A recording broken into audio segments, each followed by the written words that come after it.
வணக்கம். பரபரப்பு மீடியா செய்திகளுக்காக நான் நிரோஷன். வெள்ளிக்கிழமை ஜனவரி 15ஆம் தேதி லிபியாவில் லிபிய அரசு ராணுவமும் லிபிய தேசிய ராணுவமும் தமது கட்டுப்பாட்டில் வைத்திருக்கும் பகுதிகளுக்கு இடையிலான முன்னரன் எல்லை பகுதிகளுக்கு மேலே ரஷ்ய தயாரிப்பு விமானங்கள் திடீரென பறந்தது பரபரப்பை ஏற்படுத்தியுள்ளது. காரணம், இந்த விமானங்களை யார் இயக்குகிறார்கள் என்பது தெரியாமல் உள்ளது. லிபியாவில் அல்-ஜுப்ரா நகருக்கு மேலேயே இந்த விமானங்கள் தொடர்ந்து பறந்தன. வானிலிருந்து விமானங்கள் எந்தவிதமான தாக்குதல் நடவடிக்கையிலும் ஈடுபடவில்லை. இந்த பறத்தல்கள் ஒரு கண்காணிப்பு பறத்தல்கள் போலவும் இடங்களை அடையாளப்படுத்தும் பறத்தல்கள் போலவும் இருந்ததாக ராணுவ வட்டாரங்களில் தெரிவிக்கப்படுகிறது. தற்போதுள்ள தகவல் தொழில்நுட்ப மேம்பாட்டு நிலையில் இப்படியான சம்பவம் ஒன்று நடந்தவுடன் அவை சிறு காணொலிகளாக சமூக வலைதளங்களுக்கு உடனடியாக வந்துவிடுகின்றன. சமூக வலைதளங்களில் பதிவு செய்யப்பட்ட பதிவு ஒன்றில் 3 விமானங்கள் வானில் பறப்பது தெரிகிறது. அவை MiG-29 ரக விமானங்கள் என பதிவாகியுள்ளது.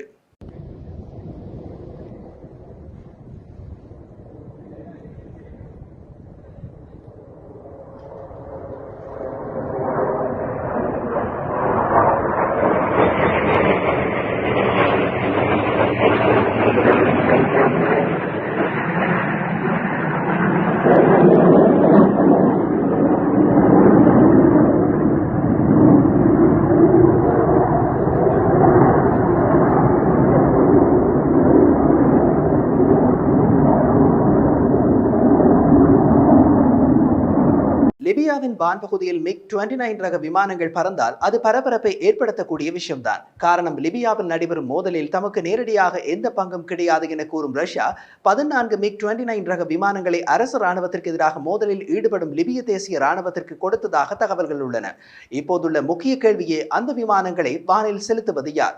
ரஷ்ய விமானப்படையின் விமானிகள் லிபிய தேசிய ராணுவத்திற்காக இந்த விமானங்களை இயக்குகிறார்களா, அல்லது MiG-29 ரக விமானங்களை இயக்கும் அளவுக்கு லிபிய தேசிய ராணுவத்திடம் விமானிகள் உள்ளார்களா? இந்த கேள்வியை தற்போதுள்ள ராணுவ வட்டாரங்களில் அடிபடுகிறது. லிபிய தேசிய ராணுவத்திற்கு MiG-29 ரக விமானங்களை தாம் லிபியாவில் யாருக்கும் கொடுக்கவில்லை என்று ரஷ்யா மறுப்பு தெரிவித்தது. அந்த விமானங்கள் யாருக்கு சொந்தமானவை என்பது தமக்கு தெரியாது என்றும் ரஷ்ய பாதுகாப்பு அமைச்சு வெளியிட்ட அறிக்கையில் தெரிவிக்கப்பட்டிருந்தது. அது கடந்த ஆண்டின் நடுப்பகுதியில் நடைபெற்ற விஷயம். கடந்த ஆண்டு மே மாதம் 14 MiG-29 ரக விமானங்களும் ஒரு சுகோய் Su-24 ரக விமானமும் ரஷ்யாவிலிருந்து பறந்து ஈரானின் கிழக்கு ஹமடான் விமான தளத்தில் தரையிறங்கின. சில மணி நேரம் அங்கு நிறுத்தி வைக்கப்பட்டிருந்த விமானங்கள் அங்கிருந்து கிளம்பி சிரியாவில் உள்ள லடாக்கியா ரஷ்ய விமான தளத்துக்கு போய் தரையிறங்கின. இந்த விமானங்கள் எதிலும் எந்த ஒரு விமானப்படையின் அடையாளங்களும் பொறிக்கப்பட்டிருக்கவில்லை, பதிவு எண்களும் பொறிக்கப்பட்டிருக்கவில்லை. அதாவது அடையாளம் காணப்பட முடியாத விமானங்கள். சில தினங்கள் ரஷ்ய விமான தளத்தில் இருந்த அந்த விமானங்கள் அதன்பின் புறப்பட்டு லிபியா நோக்கி பறந்து லிபியாவின் அல்-ஜுப்ரா விமான தளத்தில் தரையிறங்கின. சிரியாவிலிருந்து லிபியாவுக்கு அந்த விமானங்கள் பறந்தபோது அந்த விமானங்களுக்கு பாதுகாப்பாக ரஷ்ய விமானப்படையின் அடையாளம் பொறிக்கப்பட்ட விமானங்கள் ஏவுகணைகளுடன் இருபுறமும் பறந்து சென்றன.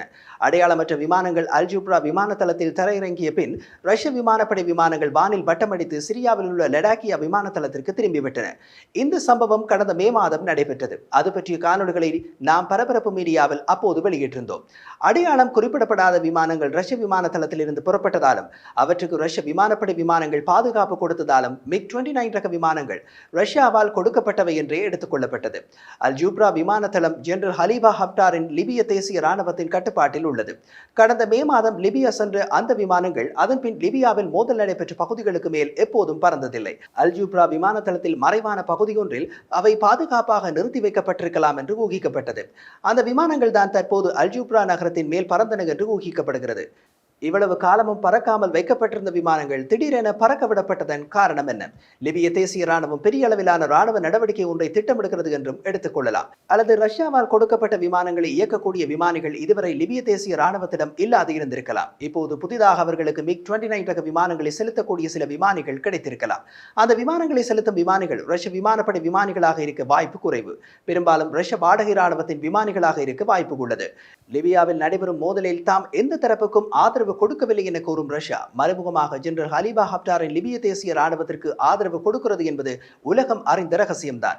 எதிரணியில் உள்ள லிபிய அரசு ராணுவத்திற்கு துருக்கி வெளிப்படையான ஆதரவு கொடுக்கிறது.